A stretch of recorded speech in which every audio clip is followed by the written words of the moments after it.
Belize, wake up, Belize. We gotta keep moving, na na na na. Wake up, Belize, wake up, Belize. Everybody gotta put the time in. Wake up, Belize, wake up, Belize. Voice our opinion and place your calling. WB.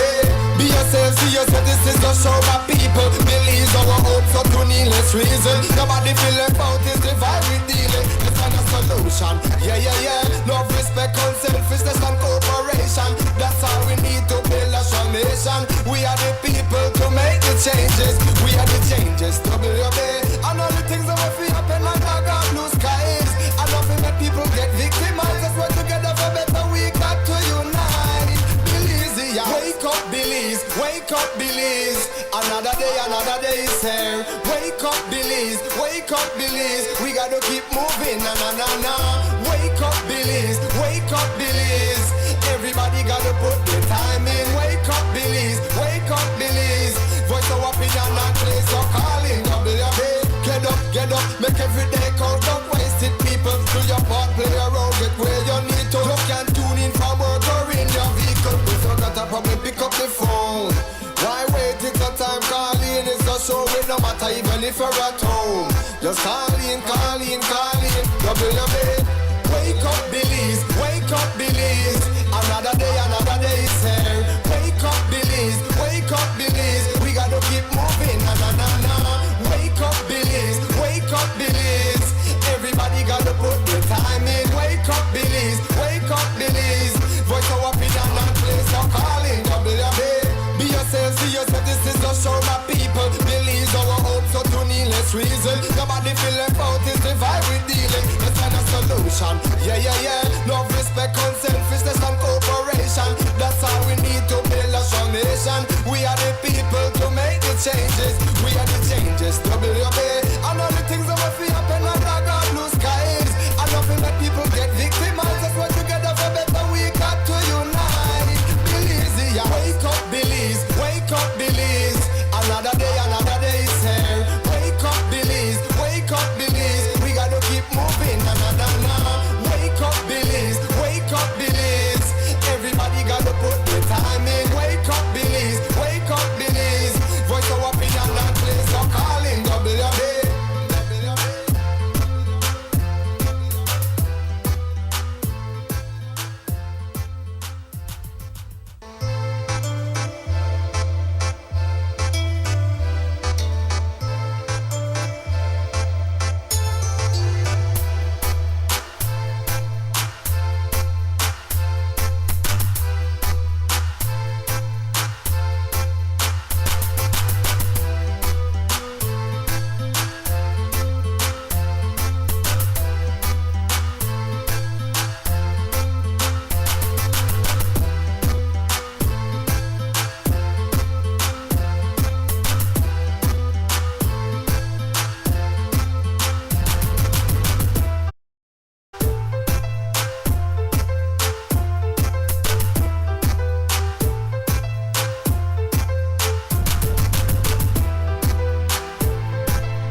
Welcome. This is WUB Wake Up Belize Morning Vibes. It's a Thursday morning, the 28th day of November 2024, and we welcome you to the program this morning.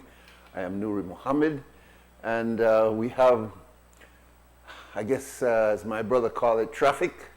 We do have traffic this morning, so we hope we'll get some chance to dialogue with you on the phone, but we do have guests coming in early. As you know, we give you an update on the weather. Today's weather forecaster is Miss Francisca Wellington. She'll give us an update on the weather, which has been very nice and cool. And then we'll get an update from our news center. And then we'll begin our conversation with our first guest, who's coming in a little after 7 o'clock this morning. Francisca? Morning. Fair conditions will support mostly sunny skies today and partly cloudy skies tonight. Showers, if any, will be isolated. This trend will continue Friday and Friday night. Winds today along the coast and over the open seas will blow from the east at 5 to 15 knots and seas will be choppy. High tides will occur at 8:38 this morning and 7:49 tonight. Low tides follow at 1:59 this afternoon and 3:14 tomorrow morning. Temperatures this afternoon will peak at 74 Fahrenheit up in the Maya Mountains, 86 along the coast and 88 inland. The moon will set at 3:24 this afternoon and sunset is at 5:16 this evening.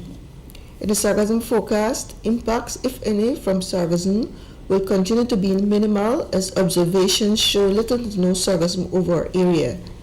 In the tropical weather outlook, tropical cyclone formation is not expected in the North Atlantic, Caribbean Sea, or Gulf of Mexico during the next 48 hours. That's the latest from the Belize Weather Bureau. Do have a pleasant day. The first private Belize since 1989. Creme FM presents the news. Informative, accurate, current information, local, regional, and international news, weather and sports. And now, the news.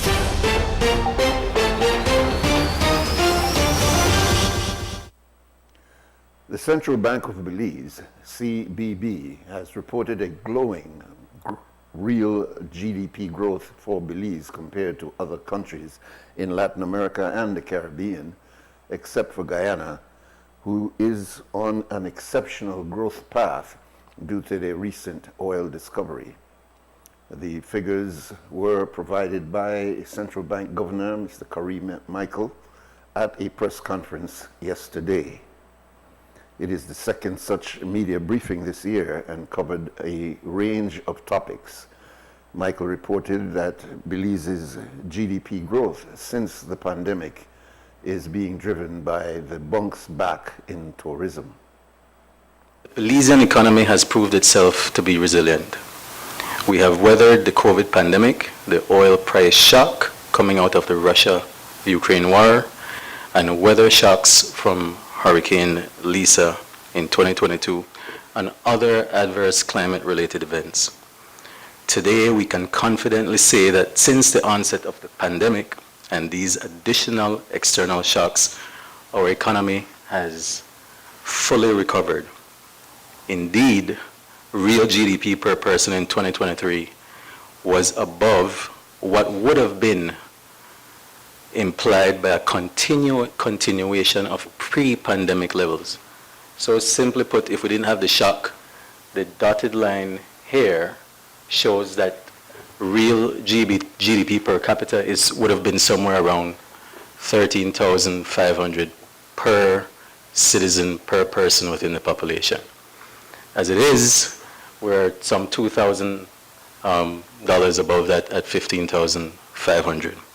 On the right-hand side, when we look at the growth among sectors, you could see that previously the primary and secondary sector, this dark blue and red, were affected by weather, disease, labor factors, including the high costs of fertilizer.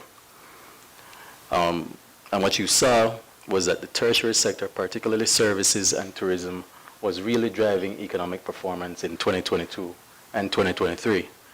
Now, performance for this year, you can see that growth is now more broad-based. And this buoyancy of domestic economic activity year to date is expected to continue into the last quarter.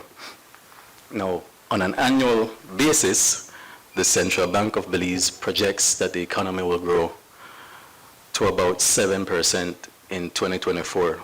This annual growth outpaces the IMF's projected 2024 growth rates for several Central American and Caribbean countries, and is well above the average. The average is on the far right. This is for, again, for the Latin American Caribbean region, of 2.1% expected overall. Using the figures of the Statistical Institute of Belize, Michael also pointed to the decreasing inflation rate. Inflation pressures have weakened, and it is now trending downward. Now, while growth in real GDP terms, along with the rise in minimum wage, have helped to raise income, rising costs have partially offset these income gains for many Belizean households. Belizeans have faced tough trade-offs to stretch their dollar as they navigate trying to maintain living standards and manage expenses. Now, inflation has retreated from its 2022 peak of 6.3%. We are the red dotted line, to 3.6% in September. It is expected to dip further to around 3% or below in 2025. This range now might be the new normal, 2 to 3%. Now, this inflation experience has not been unique to Belize, but all countries have grappled with higher inflation since 2021. As the chart shows, countries have similarly begun to see inflation easing, largely reflecting by the unwinding of supply chain disruptions that we saw earlier in the pandemic, the easing of energy and commodity price pressures caused by the Russia-Ukraine war, and the effectiveness of monetary policy tightening seen in higher interest rates and slowing demand in advanced countries. Looking at the chart on the right, which is a very interesting chart, we see that in 2021 and 2022, inflation was largely externally driven, means imported through fuel and other imported food items. And this accounted for roughly 65% of inflation. This trend flipped in 2023 with increases in the prices for domestically produced food items alone contributing to 44.2% of inflation. Adding in services and domestically generated inflation accounted for 66.2% of total inflation in 2023. This persists or will persist in 2024, with the domestic component largely reflecting local food costs, restaurant service costs, and to a lesser extent, home rental prices, contributing to 63.7% of total inflation. Michael also sounded the alarm of future inflation resulting from climate change impact due to the loss of agricultural products. Michael was asked about any limitations in calculation of the inflation, especially given that people going to the stores keep seeing prices going up rather than going down. Depends how or what goes into the basket of which CPI is based. Now, you may very well be right in that that basket needs to be looked at and examined if it's representative of the common things which an average household is facing. So I agree with you. And then, but that's not me. I mean, that's not the central bank to look at. That is definitely what the SIB, and I'm sure the SIB looks at its methodology frequently. There's the common methodology. These are all the tools that we have. You have the consumer price index, and then you have the producer price index. These are things which should be constantly evaluated according to best practice and methodology. Aspect we challenged was the debt to GDP ratio, which is still being reported at 64%, especially since the government has gone to the National Assembly multiple times for loan approvals since 2021, signing of the blue bond and subsequent rebasing that significantly reduced our debt to GDP ratio. Among those loans is the 90 million Belize dollars Saudi loan for the university hospital and a 14 million Belize dollar loan from IDB for fisheries. Here is how Michael explained the figures. The rebasing, as you said, added 27% onto the previous calculation of GDP. Think about that. 27% of maybe 5 billion or 4 billion. Think about the impact of that. You're changing the denominator in your ratio. Now, the blue bond was roughly cut in half. I don't recall off the top of my head, but maybe somebody can help me here. So the blue bond was cut in half. You have other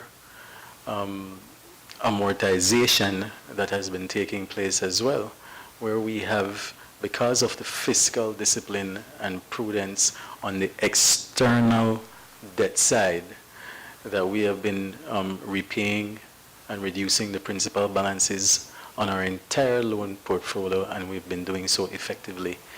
Those changes, as well as others, and I kind of said that one day, those changes still don't, those changes outweigh any increase that you just cited on the domestic debt side in totality. So you might have domestic debt, which has been these supplemental bills going to the house, increasing by this amount, which has been completely overshadowed and outweighed by those changes, the rebasing, the retirement of existing loan obligations, coupled and along with the blue bond, that far outweigh those increases you see. And we have all the numbers to match that. I would want to see those numbers. And when you say blue bond cut in half, you mean that it was reduced from the 100, close to 130% where we were at that time? No. Sorry. I'm talking about the principal value of the blue bond. Okay. So if the blue bond was close to 600 or maybe 550 million US, that principal amount that we owed was sliced, was cut.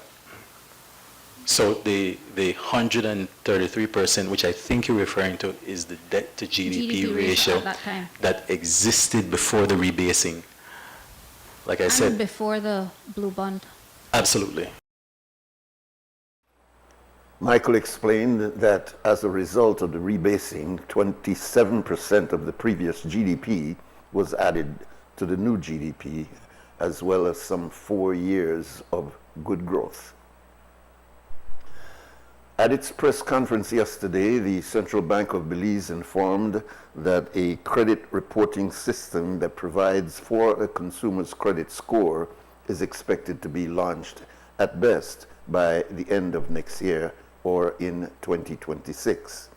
According to the Central Bank Governor Kareem Michael, this will contribute to increase access to financing through loans and inclusion as people build their credit profiles.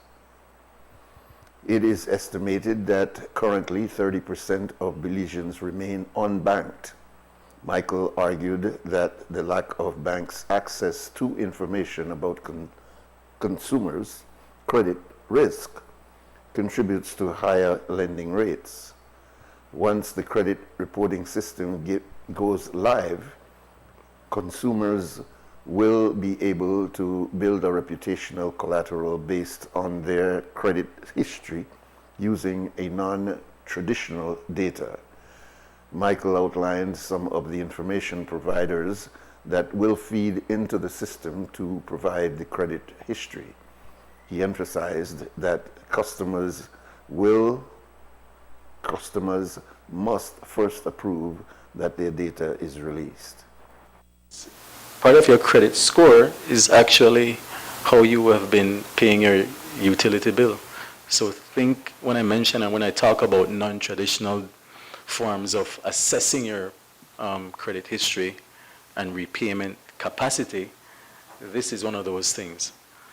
Key players in the credit reporting system are these credit information providers. They provide credit data to the credit bureau and will include banks, credit unions, money lenders, utility, and insurance companies, DFC, and any other person that the central bank may designate. Importantly, credit information providers are required to obtain consumer consent prior to sharing information on a consumer to a credit bureau. This is a key point to note, and this is the protection of data. Additionally, Michael says that the consumer is entitled to know that what data is submitted to the banks by credit information providers, and they should be able to access a free copy of their credit report at least once per year. The Belize Bank recently introduced transactional limits on its credit cards. In the case of an individual account, the limit is 10 purchases per online, whether online or via an application like Uber or at points of sale, and 40 purchases per week. For anyone who is traveling, that can be very limiting. Agata Rota, the Belize Bank's chief operations officer, told Creme News and XTV that they will introduce changes next year that will allow customers to lift the limit themselves. These limits are there as anti-fraud rule, right? Anti-fraud prevention. Why? Because if any fraudsters are attacking the portfolio, and this is not unique to Belize, it's happening across the world, then the limits are protecting our customers from getting hit. However, what we are doing right now, as we acknowledge that customers not necessarily are counting all transactions on the daily basis, weekly basis to understand where they are, at the beginning of next year, we will be launching the entire new experience for our customers who have credit cards with us, and customers will be able to see not only their limit and balance as right now, but they will be able to see all of their transactions for the day, whether they are coming close to their daily limit or weekly limit, so they can open it themselves if they know that they are traveling. So they can control and monitor this themselves. That will empower them to really use the credit card significantly better. And that will also on our side bring a lot of efficiencies. So they don't need to call the bank at night so we can open certain parameters or limits for them, but they can do it directly from the mobile bank application. All of this self-service around credit cards will be launched, like I've mentioned, in the first quarter of next year. Customers will have capability to block their cards themselves, unblock their cards as well, apply for co-applicants if they want to tie somebody to their card. They will have all of that available. Even they will be able to report fraud directly, and all of that will be real time. And that's our news package for this morning. There is an update at 12 o'clock in the program that follows us, which is the Morning Stew. There's also one at 3 o'clock. And a full news broadcast at 5:15, all this on Creme Radio. On XTV, we bring you the entire news at 6 o'clock this evening. It's now 3 minutes to 7 o'clock. We'll take a short break, come back with our first guest for this morning. The first private radio in Belize since 1989. The news. Informative, accurate, current information, local, regional, and international news, weather and sports.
Welcome back. This is WUB, Wake Up Belize Morning Vibes on a Thursday morning. It is Thanksgiving for the Americans, but we have adapted so much into a turkey thing. I wonder if we're not also celebrating Thanksgiving. If it is, then happy Thanksgiving to all of you. Every day it should be a Thanksgiving day, but this day is considered very special in American history, and we won't go into the facts of that history, but we recognize that this is a very special period for them. And usually in America, the day after is known as Black Friday. I don't know why they call it black, but it is an institution in the United States, and we've got our own Black Friday in Belize, and we have our guests now from Smart. We have their digital marketing officer, who's Gabriele Auntie. Welcome, Auntie. Thank you very much. Good morning. Good morning. We have Miss Jones, Jessica Jones, who's their product development manager. Welcome, Jessica. Thank you. All right. We appreciate both of you being here. Tell us about the specials that will happen. Is it tomorrow? It is tomorrow, November 29th, Okay. Black Friday. All right. Yes, yes, good. Tell us some of what will happen. So I think Jessica wants to start off with the postpaid deals. Okay. She has all the details about Pardon me, I didn't know there was those. an agenda there. All right. Excuse me, I didn't get the notes, you see. Oh, All right. okay, that's fine. All So right, yes, Jessica, we're starting tell off us. with our postpaid customers, right? Okay. We have some really great offers for our postpaid customers. So all new postpaid sign-ups, that is our Flex, Choice, Select, Plus, as well as our Share 1 and 2 plans will be getting 25% off their bill for 4 months. Wow. So that's December, January, February, and March. So 4 months, you 25% off your entire bill, right? Now, if you're our first 25 customers for our Select and Plus plans, you'll be getting that 25% off for the entire year. So 25% off your bill for the entire year if you're one of our first 25 customers. And I must 25 customers, meaning beginning tomorrow to make sure that you are on there. Yes, the first 25, and this is per showroom. So you must rush to this. And we have 11 showrooms. Yes. Oh, so 25 in each. Yes, each of those. countrywide, yes. Great, great. That's So Belize City, Kaya, Orange Walk, 11, Alright. 11 showrooms countrywide, 2 in the city, 2 in Belize, right? So that's basically our postpaid plans. Now, if you sign up for the Share 1 and 2, which is the group plans, all the members of the group plans will also be getting unlimited data for the entire year. Wow. So And all of this is what you're getting in there for being first 25. this is for our shared plans. Yeah, Our shared plans, all of our shared plans. So if you sign up for the shared plans, you get you and four members. Persons in there. Yeah, so you're gonna get unlimited data for the entire year. Usually our master would get unlimited data for the plan, but now all members are getting it for one full year. Excellent. So you're saying that before, if I had 4 people on my plan, I would, in the old days, be able to. Yes, With this new plan, everybody in my group. will yes, get this that is for same. signing up on Black Friday. For one complete year, everybody will get Very good. data. And then as well as our Choice, Select, and Plus plans do get access to phones as well. They get phones at a special price. So as low as $25 as well for signing up. The Share 1 and 2 plans would get access to these phones as well. But I must say it's only one phone per group, right? All right. And We have to save some. What kind of phones are these? Well, we have a variety of phones. Gabriela will... $25, with the prices. You gotta wonder, what kind of phones? What kind of phones? Yes, Gabriela will touch more on our devices. And then for our broadband customers now, this is the HomeNet for your office or your business. Broadband, we're offering all new signups. We're offering 50% off for 4 months as well. So if you want to get home internet with Smart or broadband service, we're offering 50% off for 4 full months. So that's January, December, January, February, and March. 4 full months. Now, if you're in Belize City and you want to upgrade your speed, right? We're offering you 25% for upgrading. So that's 25% off for 4 full months as well. Yes. You come a lot with the Black Friday. And I must say that installation is also free for our new for all customers. broadband signups. Yes. So, yeah. Yeah, that's an attractive package. Of course, it's Black Friday, so we need to appeal to our customers, and we want to get all of these customers to come out to Smart. We have great offers for you guys. I see. All right. Well, I don't know if you could beat that. What do you have to offer? So I have information for our prepaid customers, right? Because we can't forget about those. So we are encouraging everyone watching to make the switch. Black Friday, you know, if you've been thinking about it, as you've been wanting to do it, this is your opportunity. We will have a free data package along with like phone credit and SMS for everyone who makes the switch for 4 months, right? So that's a very attractive offer, right? And then to tag off, Jessica said about the devices, we will have a variety of devices on sale starting as low as $25, right? So it goes from there up, right? And it's quite a few of them. Yes. So I encourage you to watch our social media. We will be posting throughout between today and this evening, right? So you can get the scoop of what's going on there. From this evening on, or you must start it tomorrow? So the deals go tomorrow. Okay. They start tomorrow.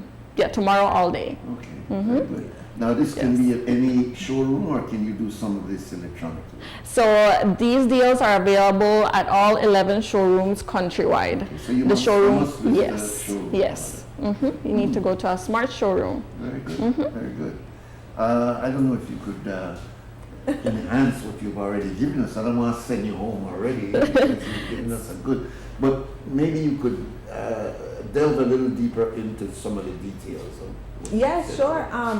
Well as for our postpaid customers, we're having our double up as well. Yes. Okay.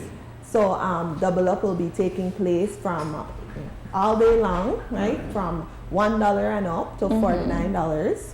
And then we're having a special offer. It's Black Friday. We want to do a nice happy hour, which is the triple and quadruple up. Oh, wow.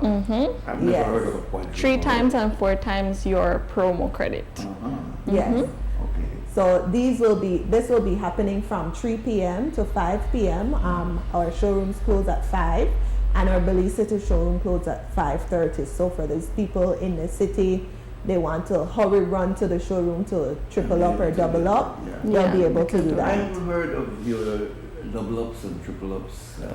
Have you stopped doing that? Then you're just starting up again, or do you do that regularly? So I don't think we've done it in a while, but this is why the occasion is so special, right? Because we want to treat our customers with this triple up and quadruple up. So it's a kind of a special. It is. It is very, very special. I've never heard of a quadruple.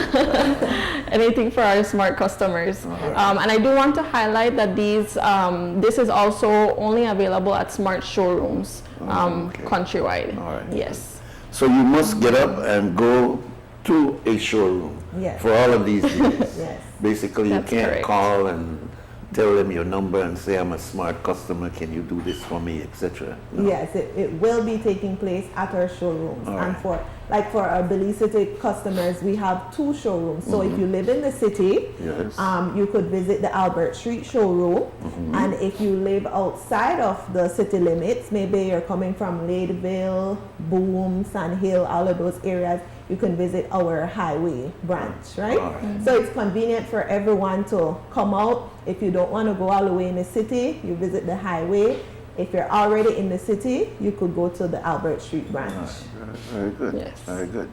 Yes. And with your some of the equipment that you have, what is the range, as I asked earlier, the types of equipment Devices. Devices, that's the word, yeah. So, like I said, we have a variety. They range from like starting at $25. Okay, so what would the 25 look like?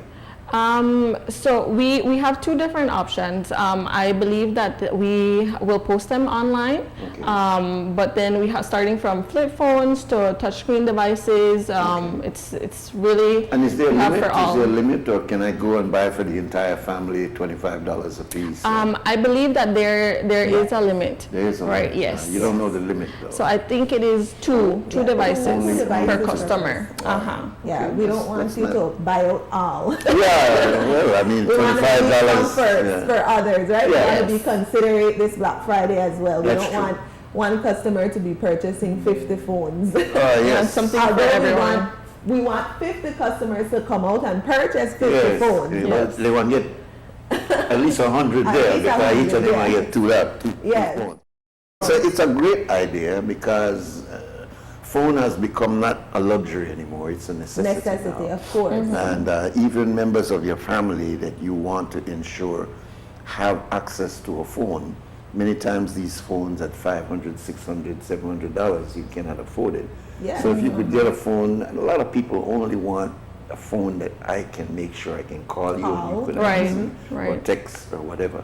So you're not looking for the fancy Yeah. Netflix and all these other access to your Yes, phone. yes. So it's a very good deal. Yeah, very, if very you want to good deal. purchase maybe one for your grandmother, for your grandpa, you know. Precisely. And then It's Christmas is coming up too, right? So this Precisely. is the perfect opportunity It's a nice for gift. Nice yes, gifts. Yeah. yes. Excellent. And I think we did mention that these phones do come with promo credit. Oh, you have SMS. credits on it already? Yes. Oh, So they come with Yes. a complimentary okay. as well as promo credit, the SMS and data All for right. 4 months. 4 months. Now, is that close to what you are going to give away on the show today in terms of promo credit?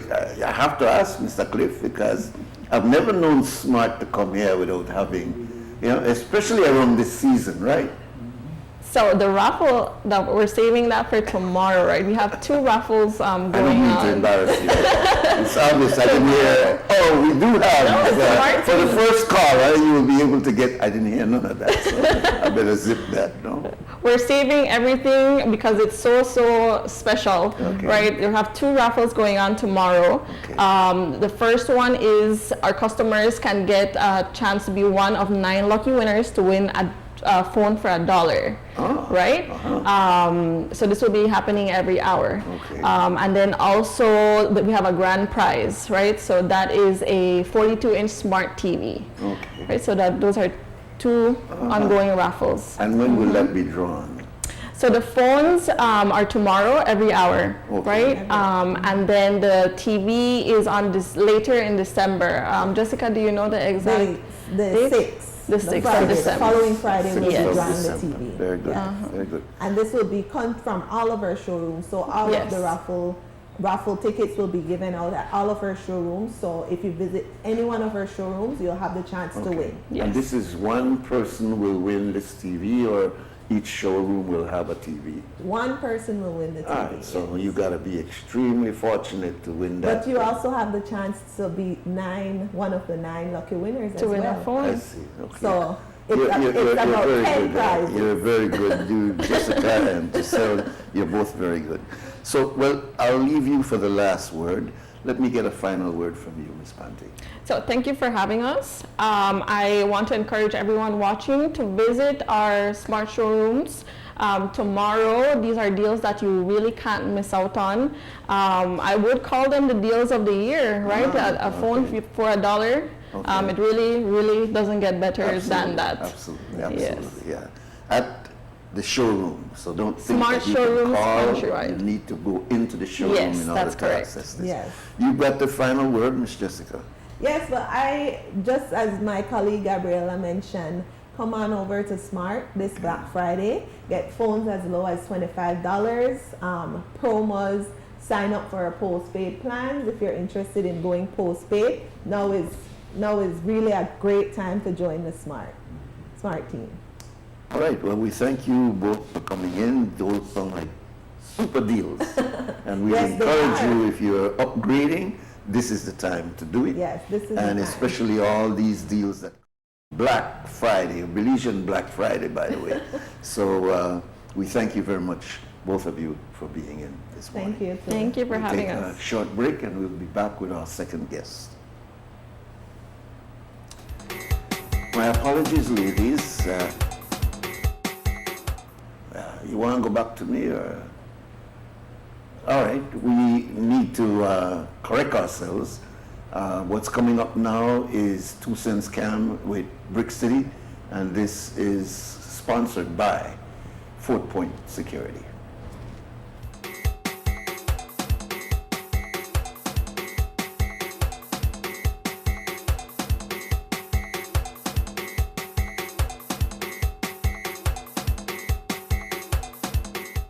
You're watching WB and this is XTV and corporal punishment. Well, a lot of people talk about the AKA lashing. I want to hear the people in 2 Cents Pan lashing your child.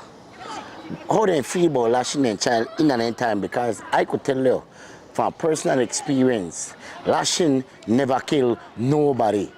It just make me more disciplined. Let's go find out people in 2 Cents. 2 Cents question of the day. What do you think about lashing children in any time here? Well, Belize, honestly, if you're a grown adult and you raised a child from it was born and you have to physically assault it to get it to do what you want, you did something wrong along the way. There's no way you can tell me that a grown adult is justified in using violence to solve a problem that their child is demonstrating, because the child learned from you or didn't learn because you didn't teach. River of fire. What do you think about lashing children? It's outdated. You're outdated? Yeah. That your 2 Cents? Yeah, that's my 2 cents. All right. Lashing children today. What benefit there right now? That your 2 Cents? Yeah, benefit not right now. 2 Cents question of the day. Your parents lash you? No, sir. Why not? They just will look at me if I don't do the right thing. But if they lash you, you're not doing the right thing? No, they don't lash me. They don't lash you? No, they just will look at me. That your 2 Cents? Mm-hmm. All right. 2 Cents question of the day. Lashing children today, do you work? Yeah? No, you don't work today's date because at the night they don't lash there no more. Okay. To me, if you continue to lash them, you know you lash them for discipline there, because at the night they, now if you look at society nowadays, back in the days when they does lash with the discipline with, you know, do the wrong thing, but now if you notice, one time you lash there, everybody will hurry jump on social media and do things differently, you understand? That your 2 Cents? That my 2 cents. What are your 2 Cents, Papa? What do you think? The discipline after the day, I think, but right in this era where we're in, this try discipline, you say everybody jump on the social media and they fast right now, and then you become the bad one when you try discipline the kids. But to me, that your 2 Cents? Yeah, lashing. All right. 2 Cents question of the day. Lashing kids today. What? You don't lash your kids today? If I lash a kid, my kid, yes, discipline important, right? And I guess the value comes when you understand what is being done to you when you grow older, because a lot of kids need discipline. And while it is that colonization do we bad, that the one part it will do we good, because that we straighten out the kids there, right? That your 2 Cents? That my 2 cents. You think lashing children today? You don't lash your children today? Yeah, I still do lash my kids. Okay, how big my picnic, I still lash. Let's say police come there and then me get trouble out there and I beat them in front of the police and the police want to charge me until I keep the picnic too. That your 2 Cents? That my 2 cents. 1, 2. Yeah. You're watching XTV.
right, welcome back. This is WUB, Wake Up Belize Morning Vibes. It's a Thursday. They call it Thanksgiving Day in the United States of America.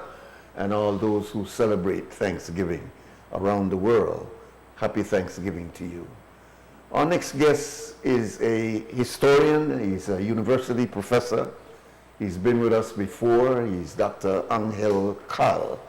He's just written a new manuscript called The Battle of Orange Walk, and he's coming to us by Zoom from Belmopan. Welcome, Dr. Cal. Good morning, Mr. Mohammed.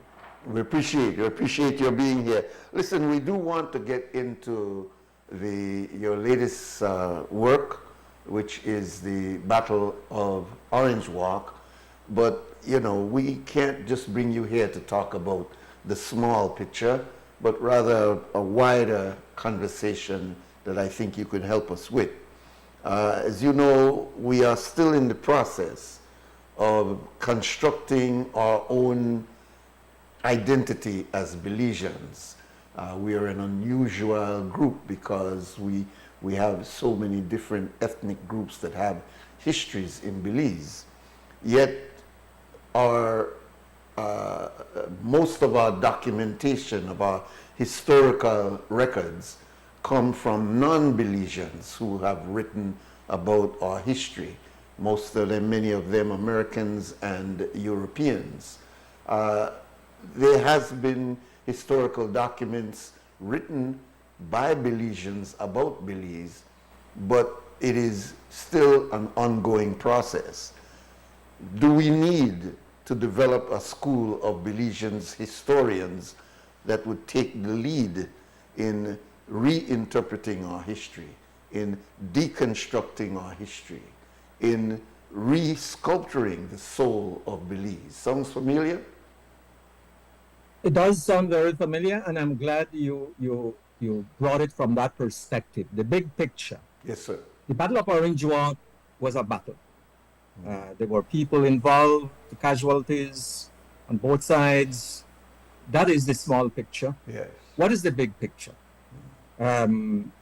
Naturally, in Belize, when we talk about the soul, the identity of Belize, we are not necessarily talking about ethnicity.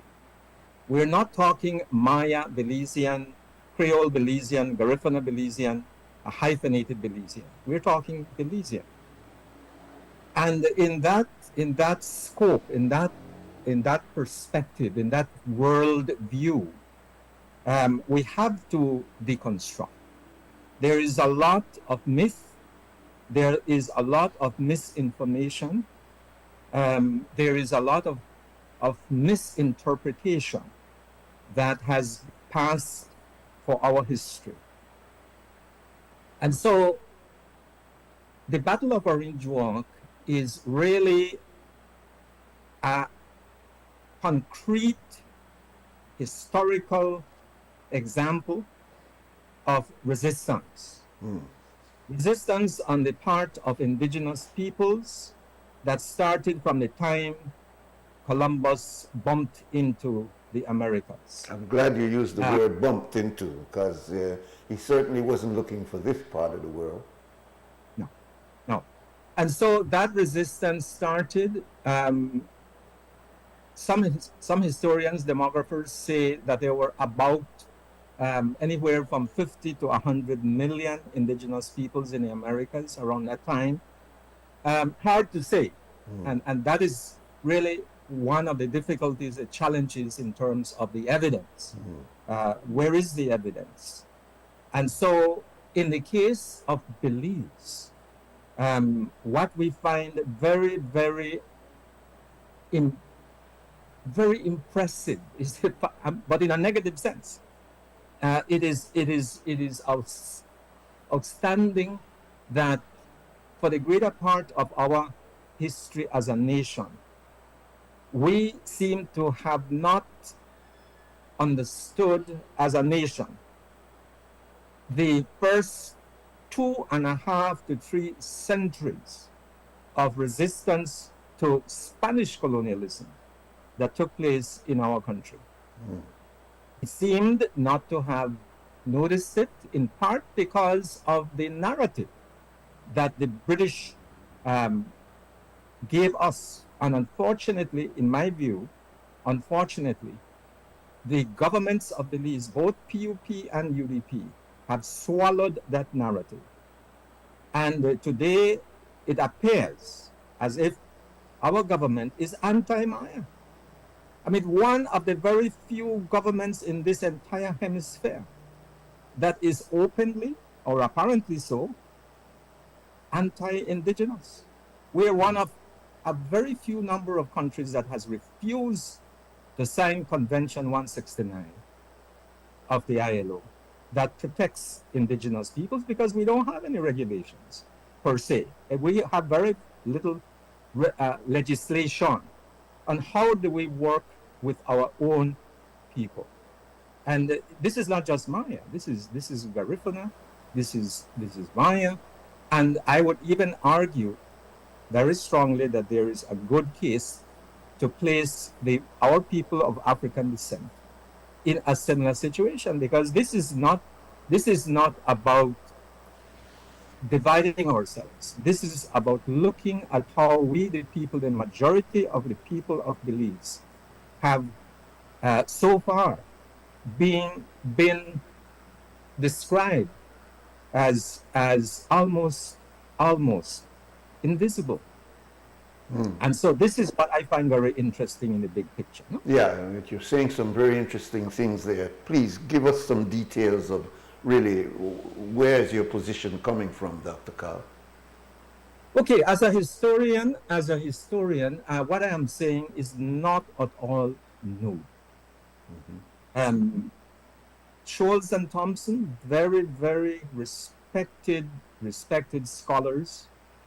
Grant Jones, Nancy Farris, these are people who have written books. I mean, there is a lot of research that when the Spaniards came to Belize and the resistance that the Maya of northern Belize put up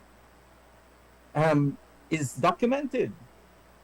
I mean, the manuscripts are in the archives. The evidence is there, basically. So the missionaries, the Franciscans mostly, worked in Belize. They tried to convert the Belize Maya. The Belize Maya pretty much said, no, we're not interested. And so they worked, they established some churches, referred to as visita churches, because they were not resident priests or missionaries. They were based in Bacalar, and they visited. That is why they were visita churches. Tipu, Ubelna, Luko, and all of these visita churches, there were encomiendas in Belize, had grants of Maya villages given to Spaniards as rewards for their participation in the conquest. And so there were some of these in Belize. They didn't prosper, but they did not prosper not because the Maya had their arms folded, but they actively resisted. And so our history is full of this. There was a census taken in 1654-55 in the area of Negro Man, Tipu. And the names of the people are there. They're actual names. I mean, this is evidence. This is hard evidence of almost 3 centuries of resistance to Spanish colonialism.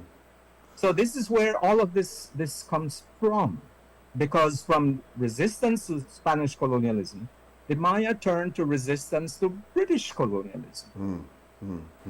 How many people actually took arms against the British in Belize to resist colonialism? That's a good point. Let me ask you this then, Doctor, and I want you to continue that narrative, but just for clarification, because you're saying that both PUP and UDP, which have been our governors, have bought into the British narrative. Could it be that because the British were fighting against, as a colonial power, Spain and Britain, that to them, historically, it was not important to highlight that battle, particularly, I mean, the battles of the Maya fighting against the Spaniards. It wasn't important to them, British, to highlight that because it was against another colonial power. And secondly, because Marcus Cunul and other Maya put up a resistance against the British, and I do want to get into that surprise attack on their garrison in Orange Walk. Could it be that because you fought against us, we don't even want to acknowledge you as being important to the history of this area and this territory and this settlement which we have control of? Do you think that might have been the rationale? Clearly, the British had their own agenda. They were an imperial power. I mean, Britain was the world's #1 power in the 19th century. There's no doubt. And Spain was exiting. I mean, Spain, after 1821, Spain was no longer on the scene. So it is not really so much about Spain from the 19th century. That may have been an argument prior to, when the logwood cutters and mahogany cutters were trying to legitimize their presence in Belize. And so that was a quarrel amongst imperialists. Yes. Colonizers. Yes. But where do we fit? And when I say we, I mean, you look at the number of enslaved people brought to Belize. You look at the Garifuna. You look at the Maya. These were the majority of the people of Belize. I mean, look at the number of British folks who lived in Belize, who made Belize their home. Very small. By the 19th century, they were leaving. They were leaving. Very they never small considered numbers, very it small their home. numbers, yeah. Very small, very, very small. Yeah. So yet powerful, because they were the colonizers. They were the people with authority. And therefore, how can we expect that they will even pay any attention? But this is why the machete had to be pulled out, because diplomacy can only go so far, and there comes a time when you have to defend your homeland. And so the series of clashes between the Maya and the Spaniards to begin with were very violent. I mean, these people suffered. For the greater part, they lost those battles. Indigenous people, except for Haiti, indigenous peoples of the Americas have pretty much lost the battles. They have not lost the war, but they have lost so many battles. Indeed. And they've sacrificed in blood, sweat, and tears. Yeah. And yet we don't seem to recognize all of this. Yeah. One of the things that you brought out, and we're going to take a break, and I just want our listeners and viewers to know that we're going to hold you for the rest of the show, and to give the audience an opportunity to call in and to question any area that we left out. But before we go to the break, one of the things that you have highlighted is that the Maya's sense of ownership of this area is the reason why they were taxing or wanted to tax the British for being on this land, and the British taking an assumption that you are nothing and that this land is free for us, refused to pay tax on that, and that was part of the reason why the Maya fought against the British, because of their refusal to pay taxes on the land that they were occupying. Can you unpack that for us? Oh yeah, because they are treaties. They are formal international documents called treaties that Britain and Spain signed. Many of them. But the two most relevant are the Treaty of Versailles of 1783, the Convention of London of 1786. And there was an agreement signed in Belize in 1853 between the Icaiche Maya, the authorities in Yucatan who came to sign, and also the British superintendent, Philip Woodhouse. This was a formal agreement. Mind you, it was not a treaty, but it was an agreement signed in Belize by the three parties. And these two treaties that I mentioned earlier, plus this agreement, actually defined our borders as the Rio Hondo in the north to the Sibun in the south. And there were markers placed after, almost immediately after the treaties were signed. These markers were placed on the west.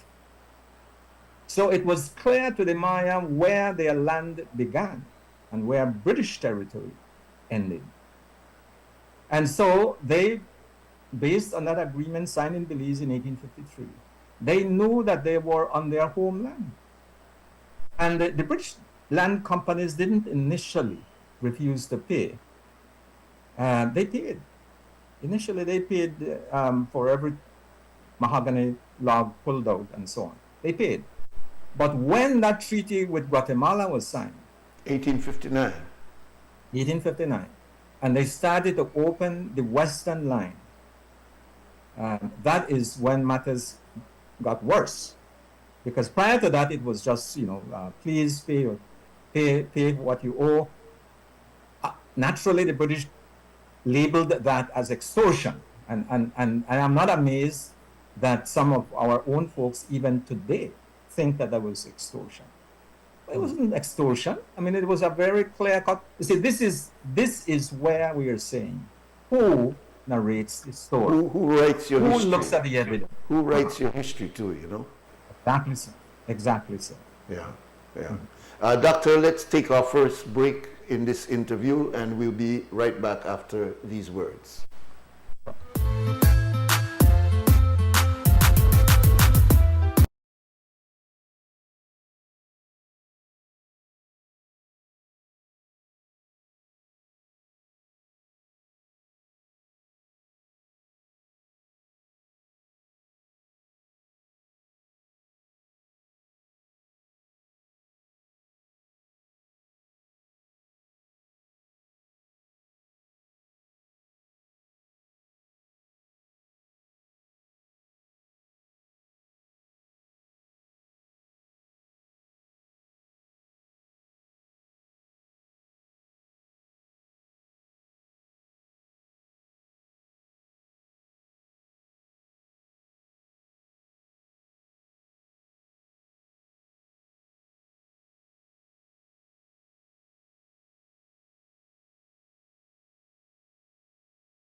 of November 2024, and we welcome you.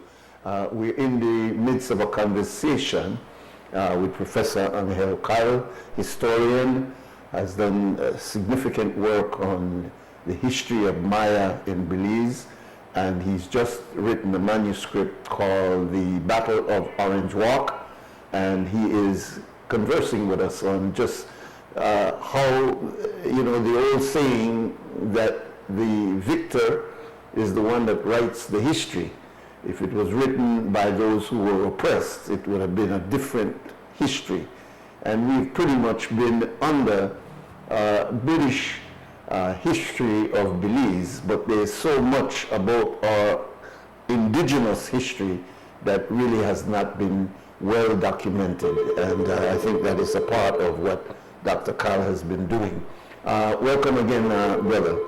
What I'd like to get from you, and let me tell our listeners and our viewers that we're not accepting calls until we do our next break, and then you are able to call and engage in the conversation itself.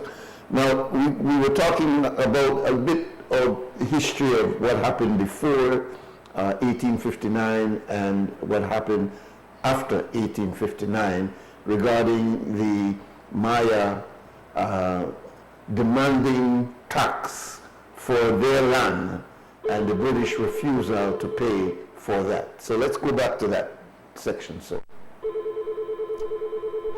Okay. Yeah. The matter of paying taxes is a reflection of quote-unquote sovereignty. Naturally, the British felt that they were quote-unquote owners of this land, and therefore why should they pay any taxes at all to another power, another entity? By the mere fact that they started paying, by the mere fact that the boundaries that had been defined showed clearly where up to where on the western side this land was Maya land, and where it was, for want of a better term, British land. Even though the Spaniards were very, very clear that sovereignty remained with them, and the British accepted that as well. Mm-hmm. So the paying of the taxes is merely a reflection of whose land are we talking about. Mm-hmm.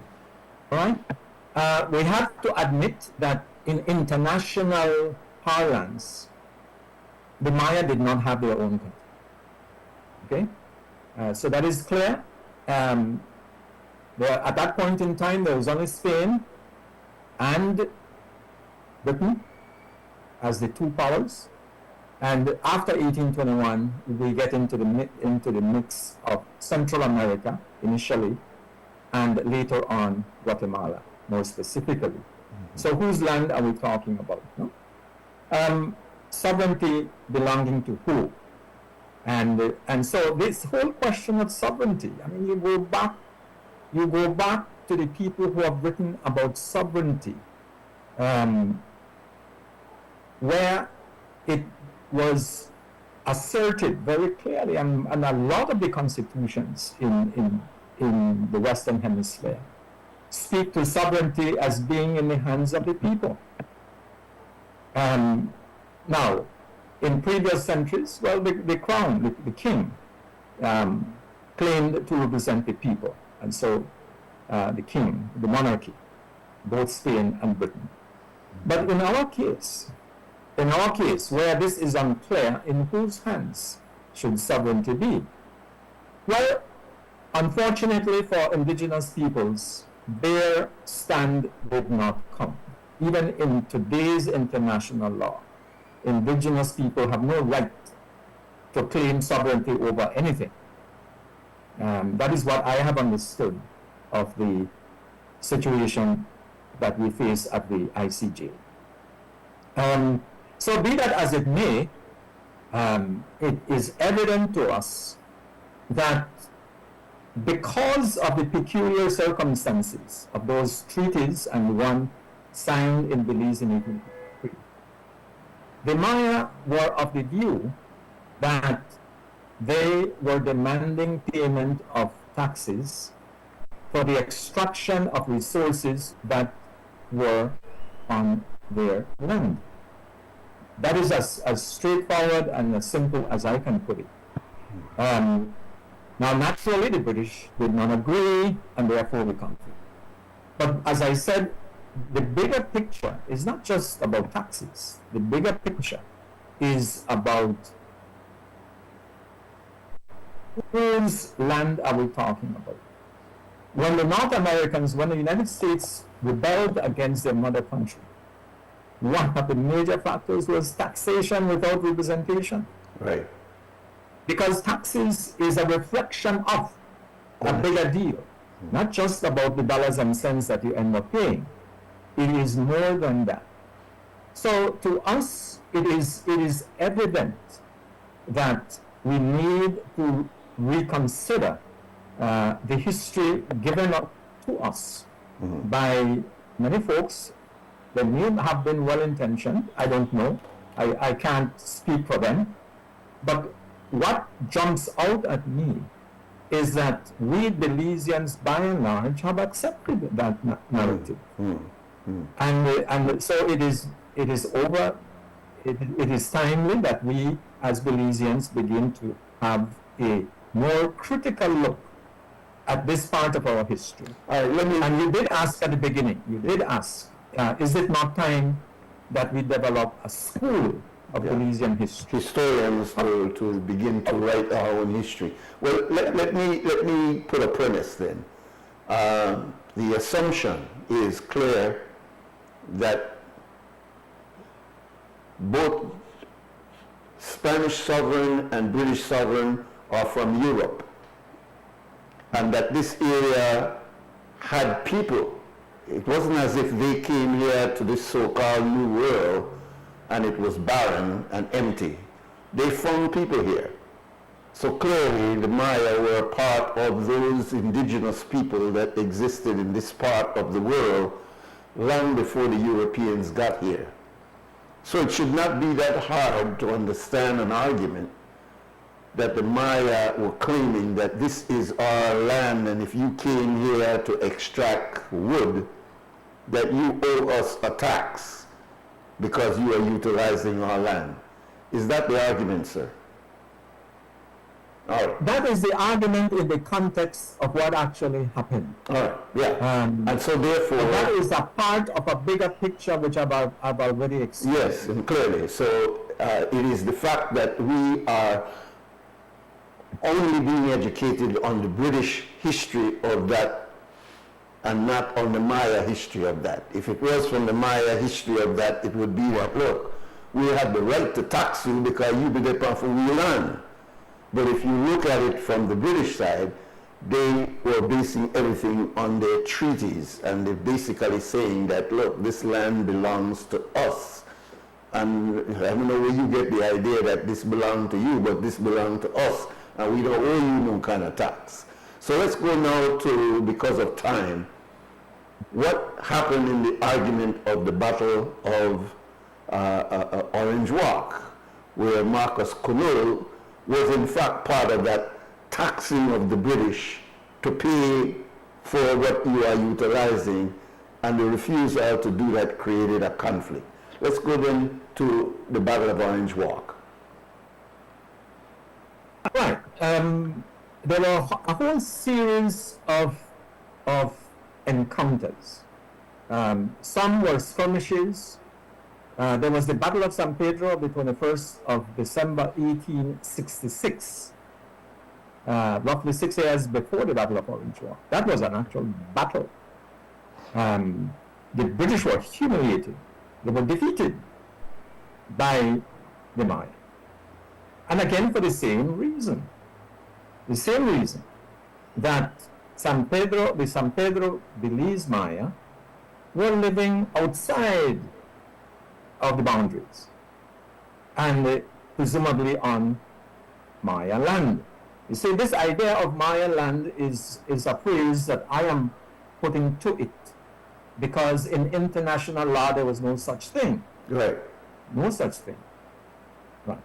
So this is how and international law, as you call it, international law evolved out of Britain and Europe, and not necessarily out of indigenous people. Yes, okay. That's right. Go ahead, sir. That's right.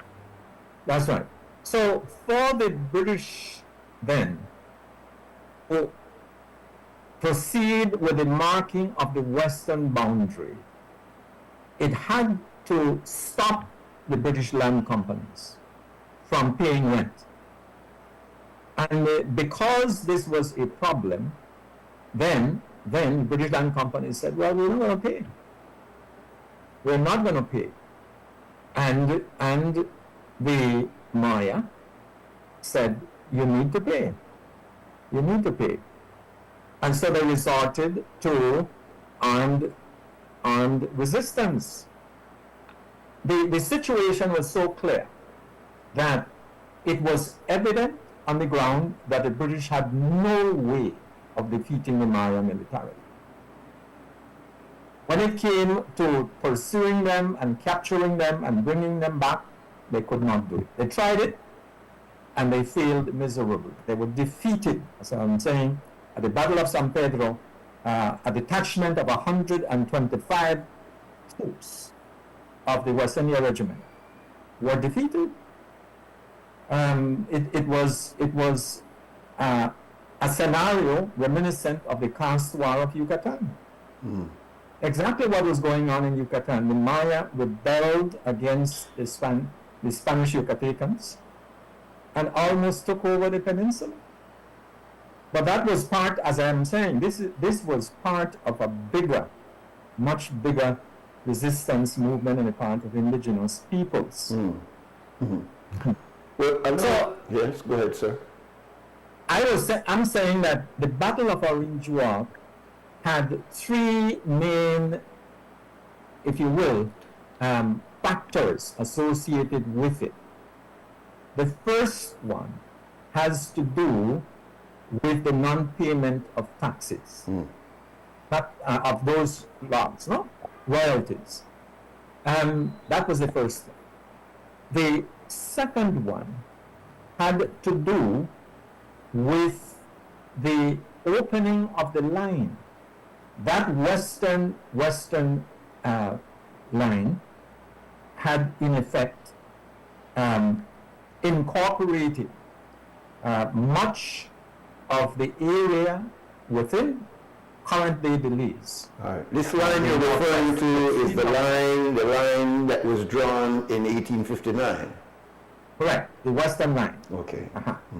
And therefore, the Mayans saw that as a deliberate, and we know that it worked, but a deliberate effort to throw them out. So that the line would then be recognized internationally, Guatemala and Belize and Britain, as British territory. Okay. But who would the Maya take their case to at that time if they were not even considered a people? If you understand what I mean, legally, they were not considered a people. So who would they be able to? Who would they take their claim to that you are encroaching on our land if they are not even considered a people? Correct. And that is the crux of the matter. Because under international law, then and now, indigenous people had no right to say this is our land. The only way they can do that is militarily. And this is what the Maya attempted in the caste war of Yucatan. We're going to take over our land. We're going to throw you out. Now we know that technology-wise, sooner or later the Europeans are going to prevail. The Maya in Yucatan held up for about half a century of war. And it was gruesome on both sides. But the point is that their sovereignty is something that the Europeans have said as part of their international way of defining sovereignty. You can get sovereignty by way of force. Yeah. If you conquer another territory, eventually, and with the peace treaty after the war, you can get it. And this is how it has worked for the Europeans. It did not work, it would not work for indigenous peoples. It will not work. And we've seen it because of history. We know what has happened, except for Haiti. In our people, and when I say our, I'm not only referring to indigenous people. Yes. I'm talking about Non-European of our people. who have Non-European existed. people, yeah. Yeah. So, who did the Maya look up to? If you want to be very theoretical, the theory was that even with their atrocities, the Spaniards recognized the Maya as Spanish subjects. See? Spanish subjects. They refer to them as the República de Indios, Spanish subjects. The British even denied that the Maya were there. They didn't see them, they say, no? They claimed that when they came to Belize, the land was empty. This was John Burton, the former governor, that made that statement. Right, that there was nobody there. Yeah. The empty land myth. Now that is a myth. That is a myth that unfortunately a lot of Belizeans have accepted. But that is a myth that we just swallowed.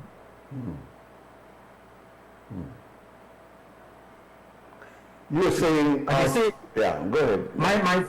my fear is at this point about the Spaniards recognizing the Maya as subjects, even with their cruelties against them, whereas the British never recognized the Maya who were there, might have some repercussions at the ICJ. You see, I am hoping not, because we are all praying for our country. We want the best for our country, and we don't want any ill outcome. So that happens at the ICJ. What you're saying, Dr. Carl, very well having to do. what it sounds like you're saying is that may be an issue at the ICJ because the Spaniard, and by extension the Guatemalan, would recognize that people who were their subjects, meaning that by extension you're Spaniards under our regime, but you're in Belize, so therefore we occupied Belize. Is that what you're saying? You see, Dan, that is a real possibility, a real interpretation that skillful lawyers can put forward. I am no lawyer, but I am a historian. But I'm looking at this kind of evidence that makes me wonder, no? Makes me wonder, how will this be read? Now, the Guatemalans are very capable, very, very capable, and so do we too. But have we used our human resources on our side? I don't know of many historians who are part of the Belize team. Yeah, that's an interesting point. Very interesting. All right, hold it there, Dr. Carl, and when we come back, we're going to open the phone lines because I'm sure you're going to stir some controversy with that last statements that you're making. We'll take our next break. When we come back, our phone lines will be open so that you could engage Dr. Angel Carl.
All right, welcome back. This is WUB, Wake Up Belize Morning Vibes. We have as our guest this morning Dr. Angel Carl.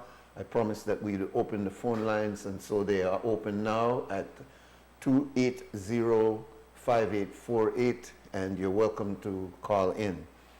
So yes, Dr. Carl, that's an interesting argument there, that the Guatemalans may use this Spanish declaration that the Maya are their subjects, and if these subjects were in fact living in Belize, that can be one of the arguments that they use, that occupation was in fact there by Maya, and so therefore the Spaniards were there.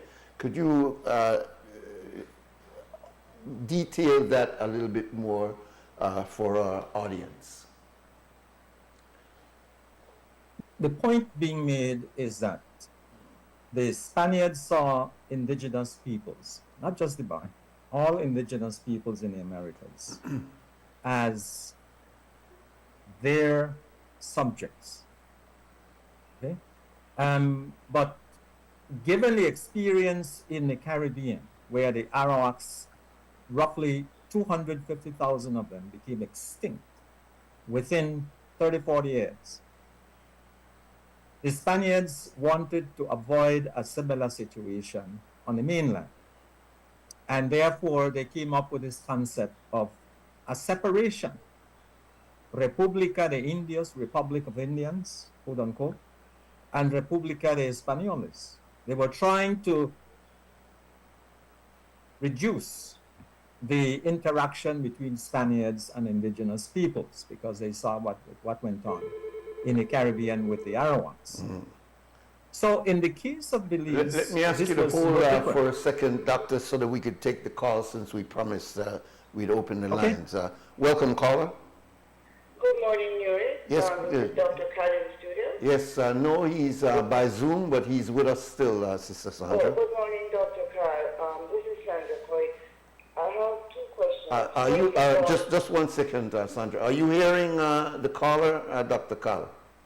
I am hearing, but not as clearly, as audibly as I'm hearing you. I see. All right. Well, let me assist by putting my mic close to.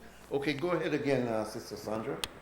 Number one, the Treaty of Versailles of 1783 and its subsequent convention of 1786 did not set boundaries, possession boundaries. It only defined the limit, usufructuary limits, the limits of land use that were allowed to the British. And initially the Treaty of Versailles, because the settlers at that time were incarcerated in Havana, as soon as they came out and found out what had happened in the negotiation of that treaty, they clamored and clamored to Great Britain, and so Great Britain then negotiated the Convention of London, which took use limits up to the northern bank of the Seboon. But that was never a possession treaty at all, because Versailles was not about us really. It was about the American War of Independence. But because the French and Spaniards had participated in that war, and they then constituted part of the victor group, they were part of the negotiations. So I think I'm a little concerned about that, because it seemed to me that, I may have been wrong, that I was being made to understand that the boundaries of the settlement were laid in that, and at the time when they decided to stop it at the northern banks of the Seboon, de facto use had spread way beyond the Seboon already. But the settlers were prepared to agree at least up to the northern banks of the Seboon. That's my first observation. My second one is when Cameroon and Nigeria went to the ICJ, and the treaties between Great Britain and the tribal chiefs, the different tribal leaders, those treaties were not accepted. Those treaties were presented by the African component, the African defender. They were not accepted. Only the Anglo-German, only the treaties signed between European powers were considered evidential material. So, and then look at what is happening with the Maoris in New Zealand as we speak, where they are actually proposing after 160 years, more, thereabouts, to reinterpret the treaty between the Maori chiefs that was signed with the British, which then occasioned a mass march on the capital last week, I think it happened. Just recently it happened. So I heard you make reference to an agreement. You can't say it was not a treaty between the Maya, well, I'm not sure which body of Maya. Was it the Maya who came from Altamira Pass into Belize in the second half of the 19th century, or the Northern Maya? That one is not, I'm not clear about. But my concern is, are we being asked to accept that agreement will now constitute a component of evidence when at the ICJ up to now that those kinds of agreements have not been accepted? So I'm a little concerned about that. Concerned about other things, but I'll leave it at that. Thank you very much. Bye-bye. Thank you very much. Okay, Dr. Thank you, Ms. Sandra. I almost totally agree with what you've just said in respect to the treaties. The two treaties are very clear as to what they said, what was the intent. The intent was to set a demarcation, a line within which British woodcutters, initially logwood, later on mahogany, both logwood and mahogany, within which they could cut. And it was made very, very clear that sovereignty remained with Spain. It was very clear. There was no ambiguity about that.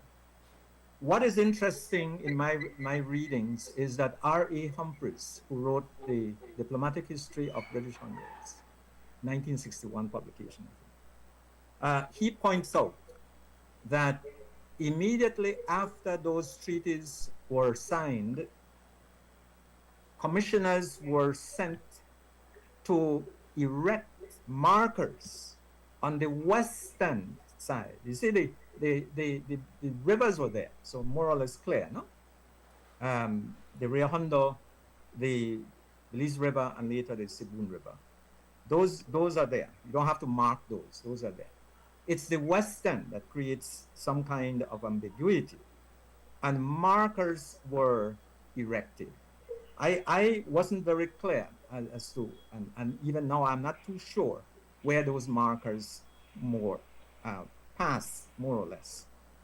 But I have read elsewhere that the New River was used as a marker. I don't know. There's a lot more that needs to be researched. A lot of that information is not readily available to us in Belize. It's probably in Britain at Kiev, or in Spain in Salamanca or Sevilla. So clearly, these quote unquote, I use the term boundary, but in fact there were limitations. They were really just an indication of up to where can you cut wood, within what areas. No? And so the Maya were very much aware of the nature of these treaties. And given the signing of the 1853 agreement in Belize City itself, co-signed by Philip Woodhouse, the British superintendent, They then took that to mean, okay, that agreement said you will be allowed to remain in your in the area that you occupy.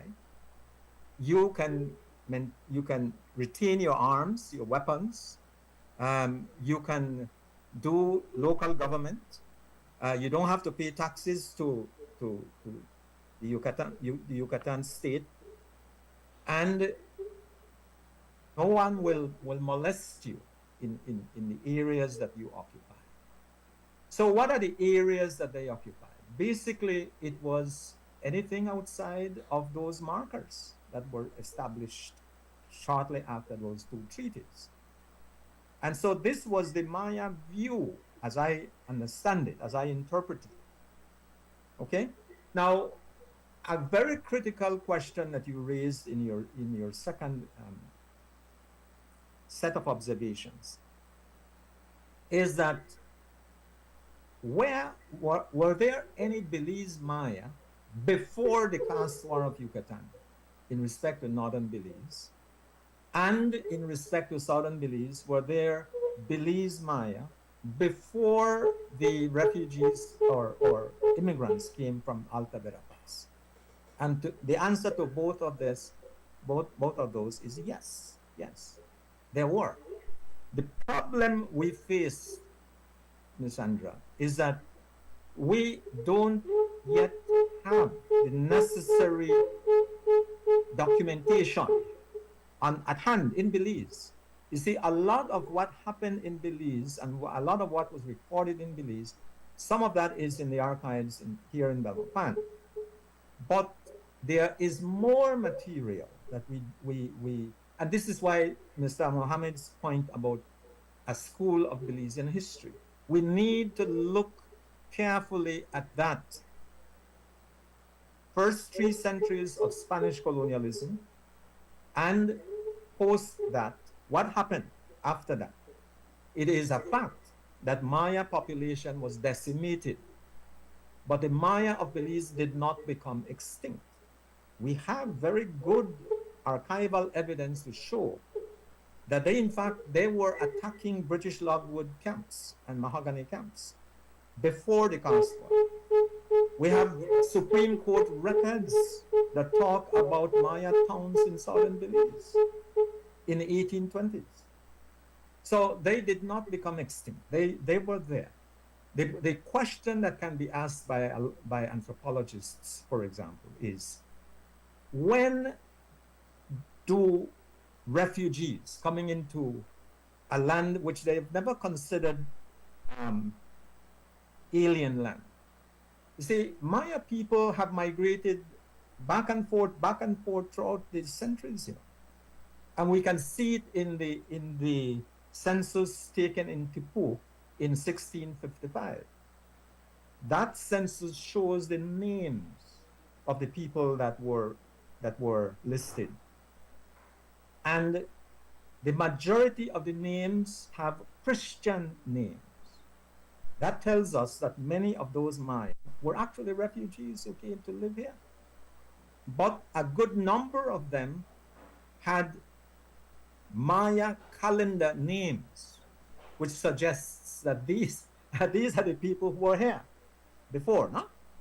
The ones with Christian names, more than likely, they had interacted with the missionaries before in Yucatan and may have fled and came to Belize.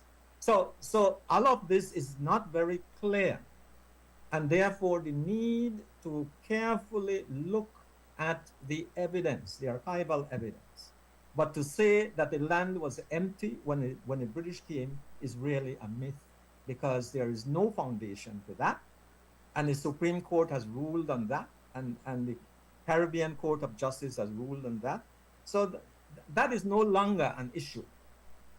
They were here before. Now, how many of them is subject to more research, but as I said, the data we currently have on hand is data that we got from the British. Not our own data. We don't really know yet, and we need to find out. Well, Dr. Carl, just before we close off, I think it's necessary that we at least close off with the specifics of the battle in Orange Walk, or the Battle of Orange Walk, and the fatal blow that was done to Marcus Connell, because in that battle, we understand that he was killed by the British. So can you articulate that before you leave us this morning? Yeah, the manuscripts, as you rightly said, are there. I'm happy and I'm grateful to BARS for giving us the okay to proceed with this. It's their documentation. The important thing is that in that battle, I had started saying that there were 3 reasons or factors associated. Yes, you've articulated 2 of and them. I had mentioned 2 of them. But the third one, I would say, was personal. Personal in the sense that the magistrate, Robert Downer, had in July of that same year arrested and imprisoned and publicly whipped an Ikaiche soldier. And Marcus Connell saw that as a personal affront because this soldier happened to be a member of his own family. And so the idea, as later on indicated, as when the Maya occupied, same Marcus Connell occupied Corozal town, he did not go there to steal and to rob. He could have done that because the people ran. In 1870, Corozal town was invaded. And the people just ran away. And Connell said, no, I came here to negotiate a trade treaty. Same kind of trade treaty that the British had negotiated with the Kursob Maya. We don't have time to go into that. The Ikaiche and the Kursob Maya were not the same. They were at odds. And so the Ikaiche Maya wanted a similar trade agreement with the British. And apparently that was their aim in going to Orange Walk town. Now, why would you take so many soldiers though? Because Connell had understood that the only way he can negotiate with the British is to show an ounce of strength, a pound of strength. And so that was the intention. But the personal aspect to it is that the magistrate, Richard Downer, was himself publicly whipped. Not killed. He could have been killed. But that is evidence that tells us that the intention was not to do that kind of harm. Why was the magistrate whipped? Because he himself had ordered the whipping of a Ikaiche soldier and then boasted about it. He said, this is the way we discipline these people. Imagine that happening to us. Who whipped Donna? Who whipped that magistrate? The Ikaiche. Okay. He was captured, he was tied, and he was whipped. So he was whipped by Marcus Connell? By Marcus Connell's soldiers, yes. Okay. Yes, he was whipped. Now, he doesn't say that in his report, because he wrote his report, but he doesn't say that. That information about him being whipped came from other sources. I see. He didn't say that himself. He was humiliated. But he said this is what happens when you have an arrogant, a set of colonizers who have no respect whatsoever for the people who they have been discussing business with. See, the Ikaiche were not telling the British, we don't want you here. In fact, it was in their interests that the British be there, because they often went to work in mahogany camps. They sold products, vegetables and other things to the mahogany camps. And then they said, okay, pay us for a royalty for every log you take out, and we're okay. That was the agreement. That was the arrangement that they wanted to put in writing. No?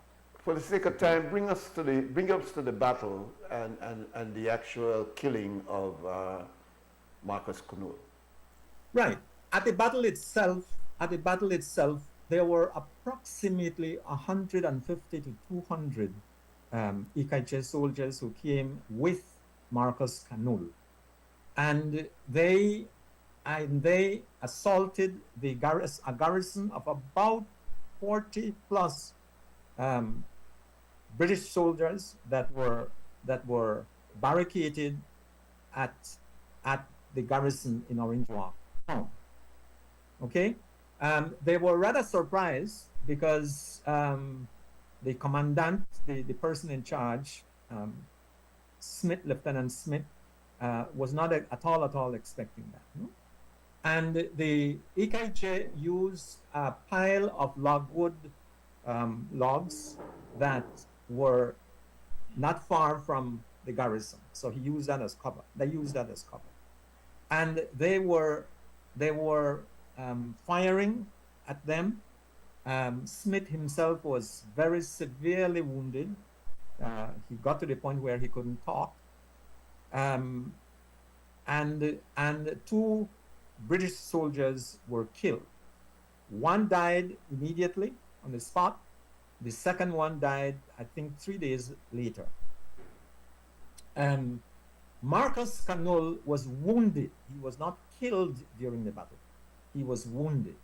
It is not very clear at which point he died. He died shortly after, but we don't know whether it was the following day or how many days after that he died from his wounds. We don't know how many Ikache soldiers were killed. That was not in any of the reports. They probably took their dead with them. And so this was probably one of the reasons why it was difficult to say, well, how many of them were killed? We don't know. The point I'm making here is that no one really asked the Maya what they thought of the battle. The British did ask the white residents, Yucateco residents of Orange Walk, and there was a German one as well, a German resident, store owner. They were all asked to write their observations of the battle, and they did, and so we have that on record. And they asked the officers of the detachment to write. Richard Downer wrote his report. The medical Dr. Edge wrote his report, and so on and so forth. So and that is really what the publication is all about, where we've taken those manuscripts, we've paleographed them, and we've commented on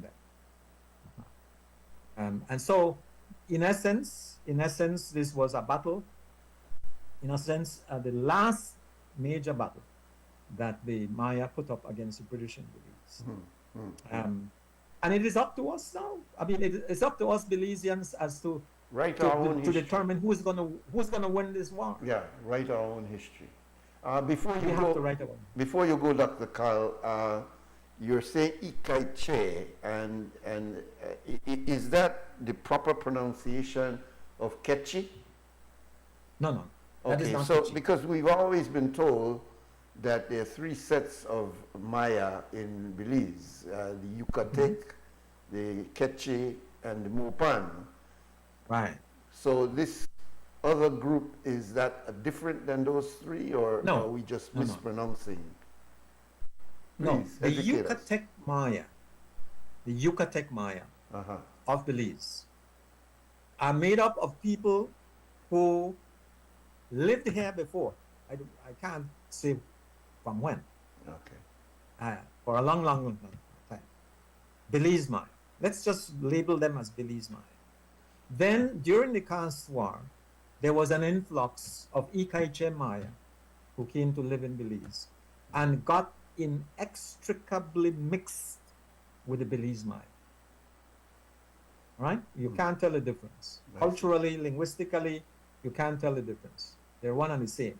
And a border that wasn't in existence at the time is supposed to have separated them, but that is artificial, at least to them. I mean, there was no northern border at that time. So these were folks who lived in this region, in this area, part of which is northwestern Belize. And so the San Pedro Maya, in a similar situation, the San Pedro Maya, these were Ikaiche that got mixed with some Belize Maya. Okay? Ikaiche Maya moved into predominantly the Orange Walk district and the Cayo district. The Santa Cruz Maya, who also came to Belize, they predominantly moved to the Corozal district.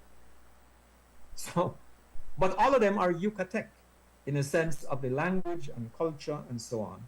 But the word Ikaiche is used to distinguish between those who signed that peace agreement in Belize in 1853 and the Santa Cruz Maya who continued the fight up to 1901.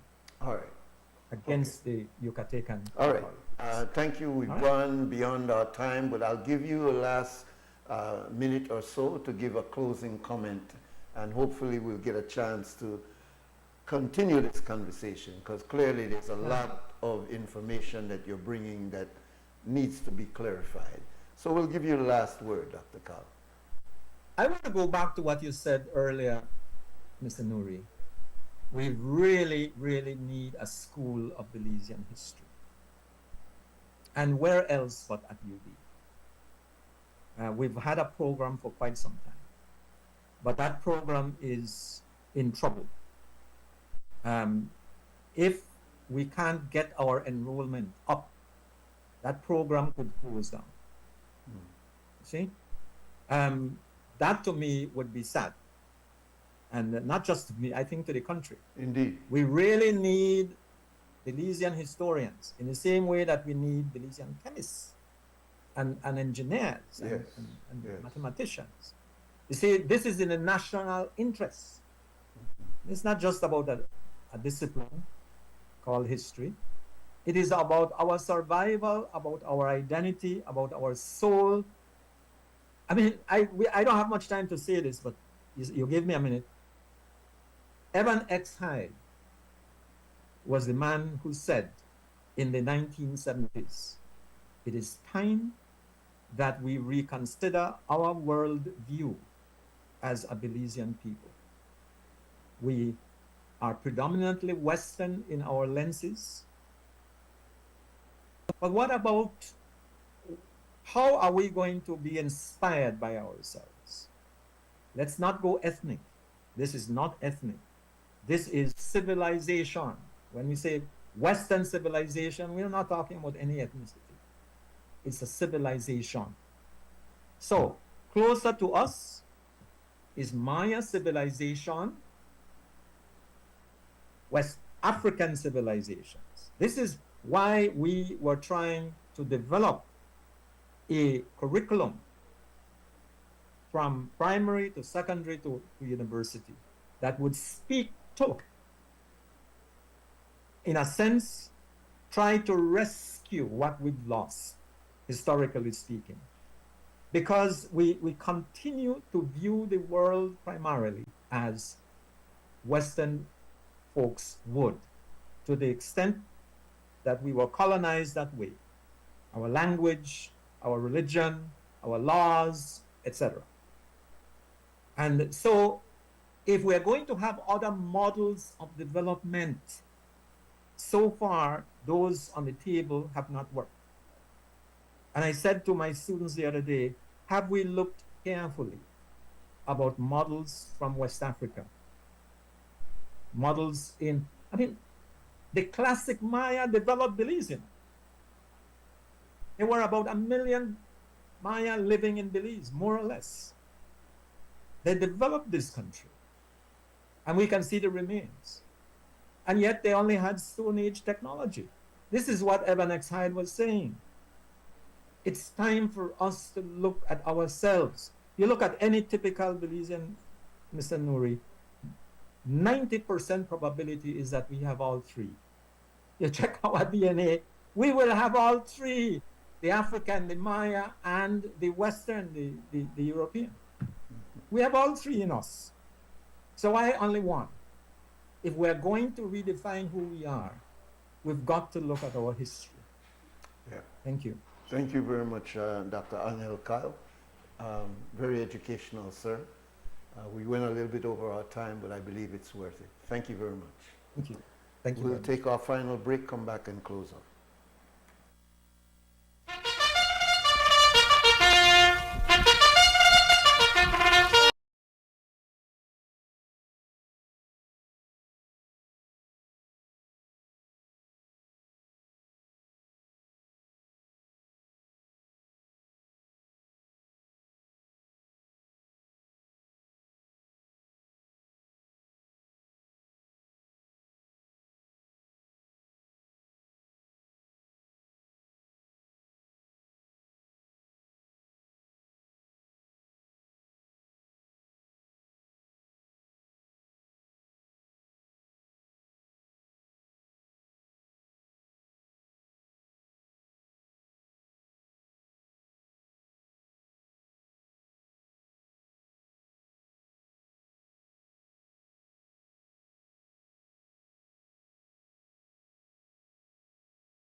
right, we just got enough time to thank you for being with us this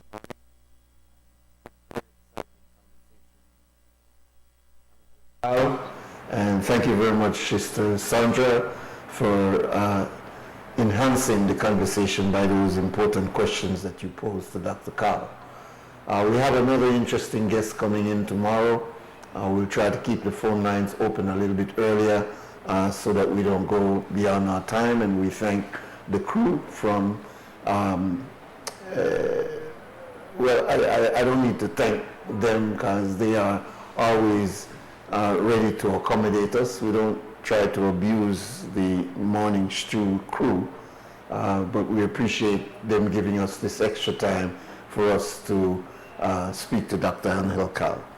We thank Brother Guerrero for being with us this morning as our MCO downstairs in simulcast. Upstairs we had Miss Alexi Bilal and also Mr. Clifton Lewis as our all-around technical person this morning. Belizeans, stand strong and stand firm. Remember to do the right thing. For now, we go! Wake up, Belize, wake up. Wake up, Belize, wake up, Belize. Wake up, Belize, wake up, Belize. Another day is here. Wake up, Belize, wake up, Belize. We gotta keep moving, na na na na. Wake up, Belize, wake up, Belize. Everybody gotta put the time in. Wake up, Belize, wake up, Belize. Voice our opinion and place your calling. WB. Be yourself, see yourself, this is the show of people. Belize our hopes up to needless reason. Nobody feel left out, is the vibe we dealing.